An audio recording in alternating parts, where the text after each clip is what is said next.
Good afternoon, folks. Ari here from Direct Auto Outlet in Fair Oaks, California. This will actually just be an MPG video on this 2022 Ford Maverick Lariat. This is actually a first edition package. This is equipped with the 2.5 liter hybrid electric powertrain with the Atkinson cycle 2.5 liter 4-cylinder. On some of my previous videos, a few commenters have stated that they're skeptical on how I get such great gas mileage and fuel economy on this vehicle. I will be using this video to demonstrate and actually give you an insight on how you can achieve such great gas mileage. As the title of the video states, 700 miles per gallon. That is very accurate. I actually get over 700 miles, I'm sorry, not per gallon, that would be insane, 700 miles per tank on this vehicle. I have done so on several occasions, and on this most recent time that I did it, it was actually a combination of freeway and city driving, and actually more freeway on that tank. It was actually a loop where I drove about 450 miles on the freeway, 462 to be exact. I'm just rounding down, and the remainder of the mileage was around town. But I achieved 700 miles per tank, and I do have a receipt from the gas station. I calculated the MPGs myself. It did differ a little bit from what the vehicle states. I will go through both for you and describe the disparities between it. But without further ado, let's go ahead and hop in the vehicle and go for a ride.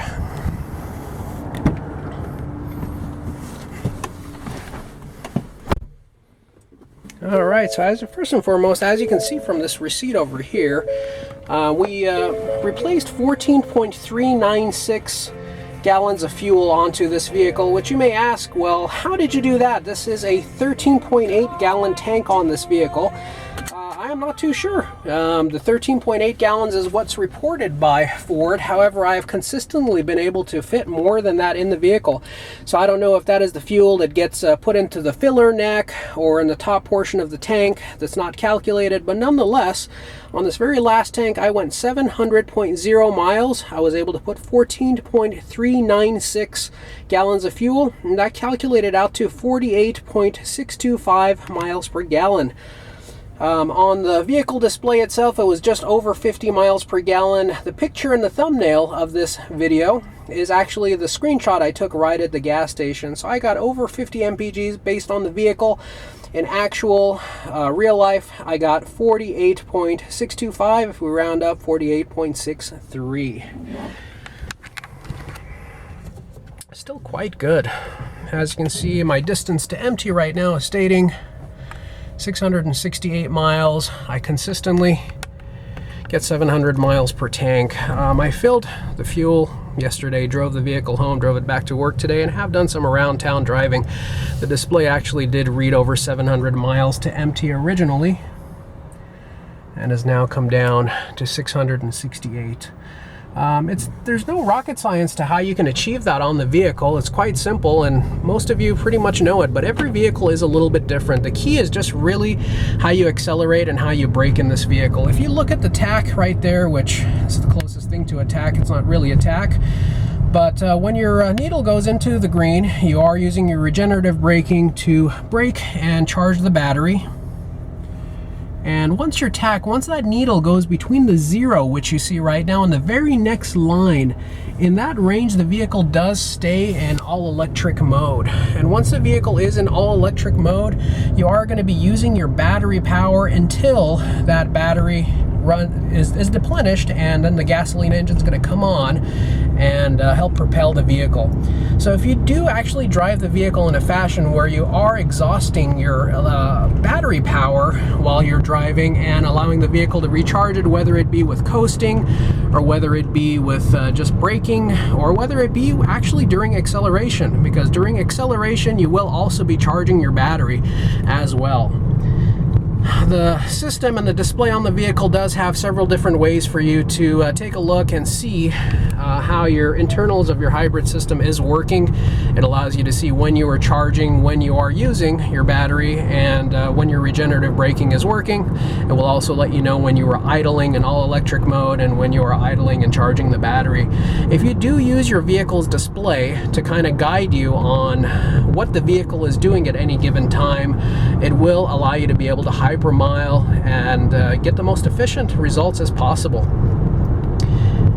You can feel the engine of the vehicle on. It is a quiet engine. It is very smooth, so you do have to kind of get used to the vehicle and how it drives, but you do notice when it kicks back on, you get a slight jerk that you feel upon acceleration, and you feel it come on. So what you can do is, if you feel that your needle, if you see that it is between the 0 and that first line, as you can see here, if you feel your engine running, all you got to do is let go of the gas, let the vehicle go into the green, and then slightly accelerate back. That'll actually cause the car to go into all EV mode. And as long as you keep the needle between the 0 and that very first line over there, you will actually be in pure electric mode on the vehicle. You can typically go, depending on how hard you're accelerating, you can typically go in that all-electric mode up to, I would say, maybe 2 miles, 2.5 miles, depending on the incline and the terrain of the vehicle that you're driving on. But once you stay in that incline, you can hypermile and maximize on your fuel economy. Accelerating with the vehicle in that band is not as awkward as you would think. You will not be slowing people down on the road too badly. You will basically be keeping up with traffic, but if you just stay conscious of how much throttle you're giving the vehicle and try to stay between those two lines, that will be about half of it. The other half is coming down to a slowdown. When you're coming down to a light or a stop sign, if you just kind of take your foot off the gas, let the car gradually slow itself down, the brake coach on this vehicle will help you greatly as well. As you can see, I'm gradually allowing myself to slow down here. And once we come to a complete stop,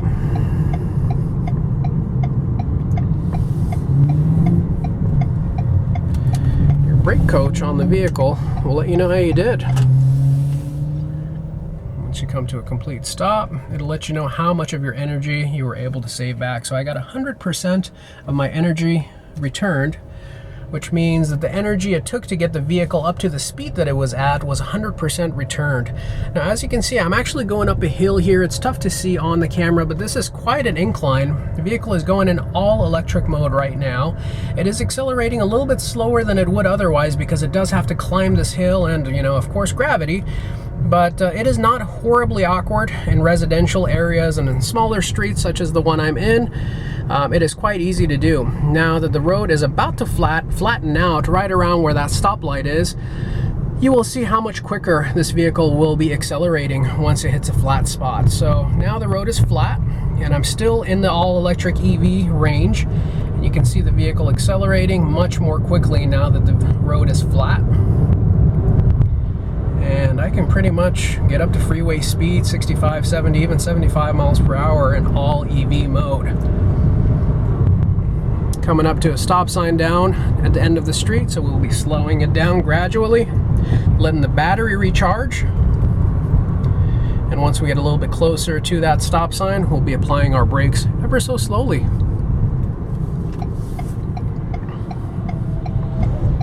Once that needle goes all the way down to the end of the green, that is the range of your regenerative braking. If you do have to apply your brake more firmly than what you see at the bottom of that screen, you are actually not maximizing on your regenerative braking. If that needle goes all the way to the left and you're braking even harder, it will not go any more to the left, and that's just wasted energy there.